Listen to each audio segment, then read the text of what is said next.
Savrašti podnese krivična prijava protiv VE 41 godina od Kočani pоради постоење основи на сомнение за сторено кривично дело давање подкуп. Пријавениот, кој е осуденик во казнено-поправниот дом во Штип на 17 март годинава, во два наврати на двајца полициски службеници им понудил сума од 50 евра да му го вратат мобилниот телефон кој претходно му бил одземен при личен претрес. Истиот бил одбиен од страна на полициските службеници. Полициската станица Берово поднесе кривична пријава против 32 годишниот С.А. од Пехчево поради постоење основи на сомнение за сторено кривично дело овозможување на употреба наркотични дроги.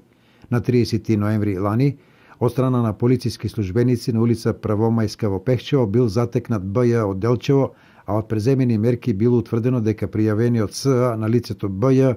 му овозможил да ужива во наркотична дрога марихуана.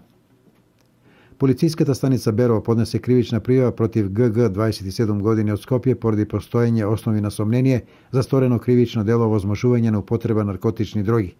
На 10 септември лани, во 11 часот, од страна на полициски службеници извршен е претрес во домот на лицето ВД во Берово, каде привремено престојувал пријавениот, при што се пронајдени 12 од пушоци од рачно изработени цигари Joint, семка и неколку стебленца од растението канабис.